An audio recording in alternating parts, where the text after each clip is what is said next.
Very good morning, students. Today I am going to explain you this poem Going for Water, written by Robert Frost. We all read this poem line by line and explained it. Right now I am going to explain you this poem as a whole. Okay, so listen this video very carefully, and if you have any problem with the explanation, you can ask me in your class. Okay, so in this poem, students, the poet Robert Frost narrates an adventurous journey of a few children who travel across the field to fetch water from a brook. Students, brook means it's a small stream. Small stream means it's a small water, small river. So, since the well beside their house was dry, the children took buckets and went outside in search of a brook. The small drops of water appeared as if they were pearls. Okay, so students, in this poem, he explains the autumn season and also the shortage of water, as this is the main theme. So, okay, this is the main theme, students, that children just search of a brook, and the other people they are moving and collecting water from the brook as it's nearby.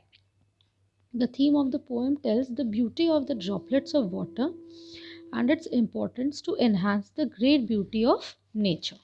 Okay, now see the first paragraph. There was a well beside the poet's house, but it was dry that year. Carrying buckets and plastic cans, the poet and some other went out. They crossed a field behind the house in search of a little river that used to be there. Now, second para. The poet had excuse to go to the brook because they had no water in the first place. Secondly, the autumn evening was fair and charming. Apart from this, the brook flowed by the poet's fields and woods. That means they have no reason to say to go out because the evening was chill and fair, because they were well known about the place.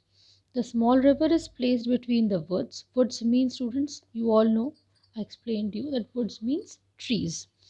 This is the main reason that why they are not say not to go outside, because children knew very well the place about.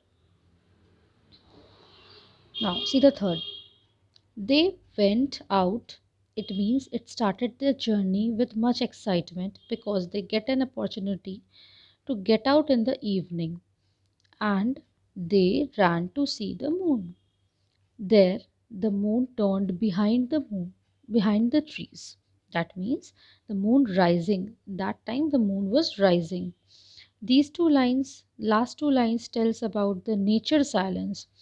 These There is a complete silence that place or in that atmosphere, because the time was autumn and it was the evening.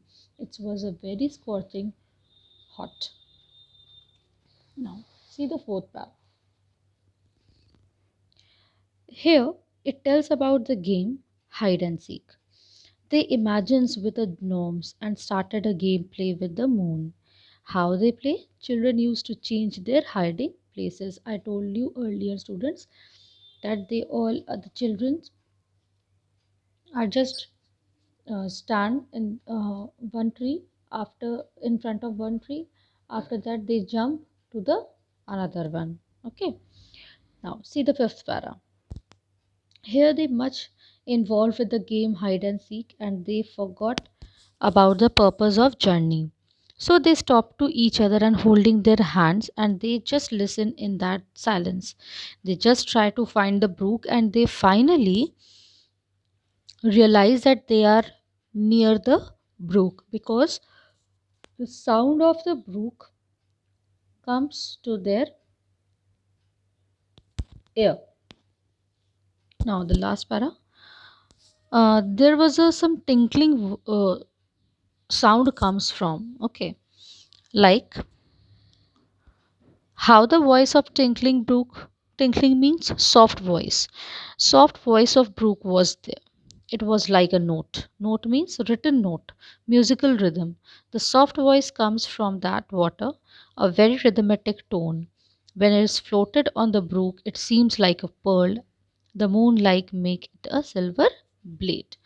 So, students, this is the explanation of your whole poem. So, I want to tell you the moral of this poem also, that the moral of the poem is being happy with what you have rather than being sad if what you don't have. Okay, so this is a human mentality, students, that we never value the things when it is with us. So in this poem also, children and their parents, they both were not aware of the brook, still their well was wet.